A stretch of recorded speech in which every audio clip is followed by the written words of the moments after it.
Good evening, and welcome to your AIDailyPress evening podcast for June 3, 2026. I'm your host, Walter.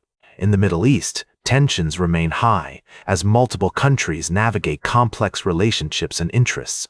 We've seen reports of a rift between the US and Israel over how to handle the situation in Lebanon.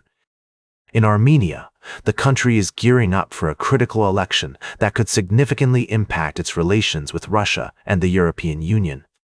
The Armenian government has been seeking to deepen ties with Western powers, while Russia has threatened to impose tariffs and restrict movement of Armenian citizens. Closer to home, the Los Angeles mayoral election is heating up, with reality TV star Spencer Pratt throwing his hat into the ring. Despite being a newcomer to politics, Pratt is gaining attention among younger voters and those active on social media. However, he faces stiff competition from incumbent Mayor Karen Bass and Councilmember Rahman. We'll continue to monitor these stories and provide updates as more information becomes available. And that's a wrap. Now for the latest in social and cultural news, here is Barbara Waters. Thank you, Walter. First, we've been following the ongoing conflict with Iran and Secretary of State Marco Rubio's testimony on Capitol Hill. The secretary faced intense questioning from lawmakers about the administration's strategy in Iran and the president's fiscal 2024 budget request for the State Department. We'll continue to monitor this story and provide updates as more information becomes available. In other news, we've been tracking the California gubernatorial primary election, where Democrat Xavier Becerra and Republican Steve Hilton have emerged as the top two contenders. The unique primary system in California has led to a crowded and unpredictable field, with over 20 candidates vying for the state's top spot. We'll keep a close eye on this story as the vote count continues and provide updates on any developments. Additionally, we reported on the Trump administration's fiscal 2024 budget request and the implications of the ongoing conflict in Iran for American foreign policy and national security. We also discussed the latest updates on the economy, including gas prices and their impact on Americans. That's a summary of our top stories for tonight. Now for the latest in business and finance, here is Louis Riskweiser. Thank you, Barbara. In recent episodes, we've been exploring the intriguing landscape of tech giants, particularly Microsoft, as it navigates market skepticism despite delivering positive results. We've discussed how Microsoft's valuation, currently trading at around 27 times its earnings, presents an attractive opportunity for long-term investors, given the company's diversified portfolio and strong enterprise software business. We've also examined the concerns surrounding AI-related infrastructure spending and the company's ability to monetize these investments. Despite these challenges, many investors remain bullish on Microsoft's prospects, with 104 hedge fund portfolios holding MSFT at the end of the first quarter, up from 93 in the previous quarter. In other news, we've been following the broader theme of market volatility, driven by geopolitical risks and macroeconomic uncertainty. However, as we always say, don't let the market's mood swings dictate your investment decisions. It's essential to maintain a balanced view, weighing the perspectives of various investment firms and analysts, and considering the long-term prospects of companies like Microsoft. Good night. Now for the latest in science and technology, here is Carl Starman. Thank you, Louis. Firstly, we looked at the recent developments in in-orbit manufacturing, with SpaceX's Starfall program and Varda Space Industries' W-Series capsules leading the charge. This innovative field has the potential to revolutionize various industries from healthcare to materials science by enabling the creation of new materials and products in space. Next, we delved into the intricate relationships between plants, insects, and their environments.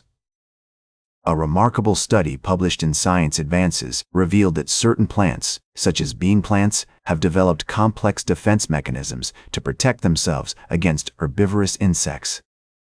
These plants can detect specific molecular signatures in caterpillar drool and release volatile compounds that attract predatory wasps.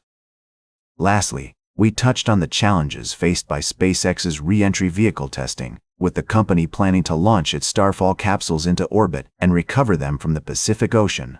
The FAA has approved 2 re-entries, and SpaceX aims to make Starfall operational by the end of the decade. These stories highlight the incredible advancements being made in science and technology, from space exploration to our understanding of the natural world.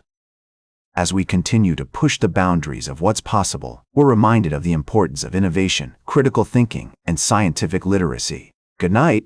Now for the latest in sports, here is Howard Closewell. Thank you, Carl. I'm your anchor, Howard. Firstly, we took a wild ride through the world of sports, covering everything from the NFL to the WNBA Commissioner's Cup. The Indianapolis Colts and Jacksonville Jaguars are making headlines with their off-season moves, while the Chicago Bears' quarterback, Caleb Williams, has been announced as the cover athlete for Madden NFL 27. The question on everyone's mind, will the so-called Madden curse strike again? Or will Williams defy the odds and lead his team to victory? We'll be keeping a close eye on this story as it develops. We also explored the challenges facing the Colts and Jaguars as they prepare for the upcoming season. With unique obstacles and tough schedules ahead, these teams will need to dig deep to succeed. Now for the latest in travel and human interest, here is Charles Curral. Thank you, Howard. I'm Charles. Firstly, we delved into the world of textiles in Porto, Portugal, where vibrant colors and patterns told stories of tradition and community. We explored how simple items like tea towels can hold memories and connections that transcend borders and cultures. Next, we examined the latest adaptation of Robert Mitchum's classic thriller, Cape Fear, now starring Amy Adams and Javier Bardem. This gripping series masterfully weaves together elements of psychological suspense, family drama, and social commentary, making it a must-watch for fans of thought-provoking thrillers. Lastly, we touched on a story from Portugal, but didn't get to fully explore it in our summaries. However, our first story actually took us to Porto, Portugal, to appreciate the beauty in everyday life through textiles. Then, another piece looked into an issue of corruption and tradition in a different context, specifically looking at how traditional practices can sometimes be at odds with modern societal values. Each of these stories reminds us of the importance of slowing down, appreciating the small moments, and engaging with the complexities of our world. Now for the latest in fashion and entertainment, here is Joan Streams. Thank you, Charles. First up, let's dive into the world of entertainment and fashion with a review of the new series that's got everyone buzzing. Unfortunately, our first article didn't quite make it to the party, but we did get a chance to dish about the intriguing tale of Mr. Santos and his rather creative approach to prediction markets. It seems he made a bet against his own attendance at the State of the Union address, and now federal authorities are investigating. I mean, darling, this isn't just about politics, it's about integrity, authenticity, and the potential for manipulation. Next, we took a closer look at the state of retail, and let me tell you, it's a mess. Leading Labels, a UK-based fashion retailer, is closing all 15 of its stores after entering liquidation. This isn't an isolated incident. The entire retail industry is facing a perfect storm of challenges, from weaker consumer spending to the rise of e-commerce platforms like Shein and Temu. So, what's the takeaway? Whether it's politics or fashion, authenticity is key. Retailers need to adapt, innovate, and invest in digital capabilities to stay ahead of the game. And as for Mr. Santos, well, let's just say I'll be keeping a close eye on his next move. And his wardrobe choices. Stay fabulous, and we'll catch you on the flip side. Now for the latest in nature and environment, here is David Attenacher. Thank you, Joan. Firstly, we looked at the global health implications of a mysterious outbreak, highlighting the importance of international cooperation in combating infectious diseases. The story underscored the need for vigilance and preparedness in the face of emerging health threats. Next, we took a journey through time to explore the ancient microbiome of Ötzi, the frozen mummy. By analyzing his gut bacteria, scientists gained insights into the dietary habits and health of our ancestors, revealing the significance of fiber-rich diets and the potential for novel environmental cleanup solutions using ancient microorganisms. Lastly, We delved into the world of smart home technology with the SwitchBot Weather Station, a cutting-edge device that combines elegance and functionality. With its e-ink display, customizable buttons, and compatibility with Matter, this innovative weather station offers a seamless way to monitor your environment and integrate with other smart devices. Good night. And that completes our evening podcast for today. Thank you for listening. Until tomorrow morning, I'm David Attenacher for AI Daily Press, the world's most unbiased news source.